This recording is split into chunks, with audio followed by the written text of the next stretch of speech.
मी नीलम. एक अतिशय सुरेख वाचनात आलेली कथा मी आपणासमोर सादर करत आहे. मला संतोष पवार भेटला तेव्हा मी त्याला विचारलं, आता तुझ्यासोबत हे कोण पाहुणे आहेत? तो म्हणाला, हे माझे आई वडील आहेत. मला खूप आश्चर्य वाटलं. मी त्याला लगेच म्हणालो, अरे मागच्या वेळी तर वेगळे होते, हे तर दुसरेच कोणीतरी आहेत, हे कसं काय? तर तो म्हणाला, आपण हॉटेलमध्ये बसून बोलूया. आम्ही जवळच असलेल्या चहाच्या टपरीवर गेलो. तेथे बाकावर बसलो. तो मला सांगू लागला, माझे आई वडील लहानपणीच वारले. माझ्या काका काकूंनीच मला वाढवले.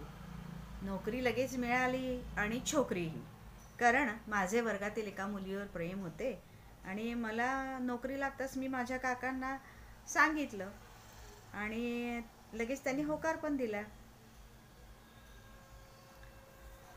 त्यांचे नाव श्री सुहास कळसकर व सौ सुहासनी कळसकर अशी आहे. तर त्यांचे टेलरिंगचे दुकान होते.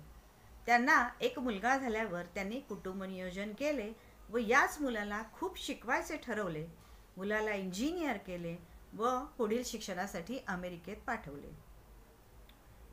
MBA करताना तेथील एका मुलीच्या प्रेमात पडला व परस्पर लग्न करून मोकळा झाला. सुनेला एकदा दाखवायला आणलं होतं. नंतर दर 3-4 महिन्यांनी पैसे पाठवायचा. नंतर 6 महिन्यांनी पैसे येऊ लागले. एकदा तर तो भारतात आला होता. म्हणाला, तुम्ही दोघे तिकडेच राहायला चला. ही तयार नव्हती. मग नंतर खूप दिवसांनी तयार झाली, पण खूप उशीर झाला होता. नंतर पैसे यायचेही बंद झाले.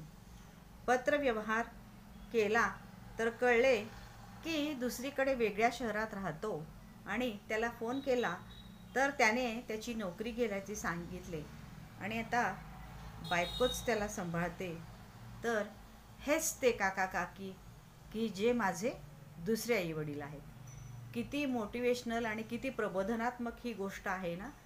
अशाच वेगवेगळ्या गोष्टी माझ्या चॅनलवर ऐकत राहा. सबस्क्राईब करा, शेअर करा, कमेंट करा. धन्यवाद.